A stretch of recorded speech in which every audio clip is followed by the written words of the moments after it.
anytime she has to do one of those things, she has to recover her base. And anytime she has to recover her base, she has to drive off of one of her upper body posts, which would be her hand, her elbow, or her shoulder, or her lower body post, which would be her hip, or her foot, or her knee, right?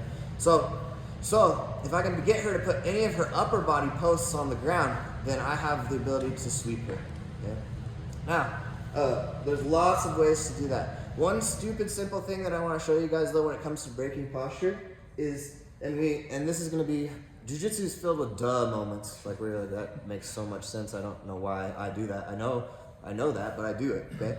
Which is that her posts are on me. So if I pull her down, so we think we want to break her posture by pulling her down to me, right? I don't want to pull her down to me.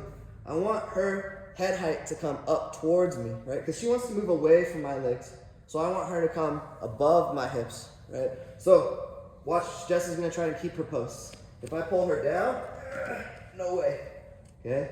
But watch when I pull her this way, okay? Look, she can't, okay? It's like I'm pulling her past the point of her where her posts are strong, okay? I'm tipping her over. Okay, instead of trying to crumble her posts. Does that make sense? Okay, that's a hard thing to do against anybody because she has the leverage advantage here. Okay, all right. So the next thing, we talked about me getting my hips close, which makes me a better ramp for her pushing down onto me. She can't staple me to the ground. The other thing that I can do, okay, so Jess is gonna put her frames against me.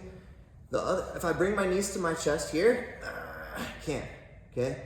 But if I turn my chest to the side, then bring my knees over my ear, I can break her down, okay? Because I misaligned her posts. Is this making sense? Okay? If I try to bring my knees to my chest, through her posts, no good. If I generate momentum to the side, then bring my knees to my chest, harder for her to keep her posts. Not impossible, but much harder. I misdirected her posts. Now it's not pushing on me 90 degrees, it's out here, right? Which is easier to break the plane of the elbow, all right? So, I'm gonna try not to talk very much anymore, but those are kind of some general ideas of breaking posture, okay? If I haven't broken her posture, it's a little bit pointless for me to reach for her upper body right now. Like, I'm not gonna be able to pull her through. All of my grip fighting should be happening down here right now, right? So we feel like, oh, I can grab the collar right here. This is kind of a waste of time, to be honest. It's easy for her to break because since she already has her posture. Once I get her posture down, however I did that, now grabbing collar grips is very strong because she has to get posture in order for it to have strong grip breaking ability. Does that make sense? Okay, so here's what we're gonna do. I wanna